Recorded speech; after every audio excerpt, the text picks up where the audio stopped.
Greetings from South Korea. I am Arirang News AI anchor. Here is the news making headlines today. U.S. President Donald Trump has described a month-long ceasefire between the U.S. and Iran as being unbelievably weak and on massive life support.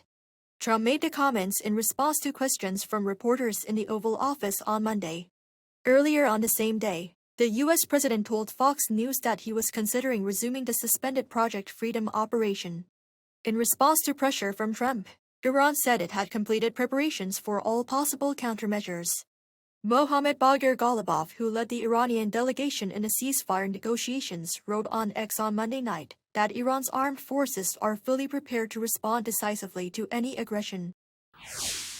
Foreign Minister Choi Hyun says debris from the attack on the Korean vessel HMM Namu in the Strait of Hormuz will soon arrive in Seoul for analysis.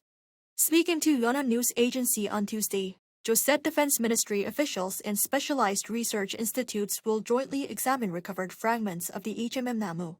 Authorities reportedly plan to transport debris through diplomatic channels. A joint government investigation found on Sunday that the Panama-flagged, Korean-operated vessel was struck twice by unidentified airborne objects. Cho declined to confirm speculation that an Iranian-made Shade 136 drone was used in the attack, saying it's hard to draw early conclusions. South Korean Defense Minister An Gyubek met U.S. Defense Secretary Pete Hegseth in Washington on Monday, as the allies coordinated on major security issues including wartime operational control transfer, alliance modernization, and tensions in the Strait of Hormuz. The Pentagon meeting marked the first defense ministers' talks between the two countries in more than 6 months. During opening remarks, Hegseth stressed the importance of allied unity and burden sharing, referencing the recent U.S. military operation against Iran. He also praised South Korea's pledge to increase defense spending and take on a larger role in defending the Korean peninsula. An voiced support for the Trump administration's peace through strength policy, and said Seoul is also boosting defense spending and military capabilities to strengthen South Korea-led defense on the peninsula. President Lee Jae-myung has called for expansionary fiscal policy to prop up economic growth. Presiding over a cabinet meeting on Tuesday, he urged officials to ensure that this stance is reflected in the growth strategy plan for the latter half of the year, as well as next year's budget planning. He said critics calling for government belt-tightening were irresponsible and were turning a blind eye to people's hardships. Lee said South Korea's actual debt amounts to around 10% of its GDP, adding that its debt structure is sturdier than its global peers.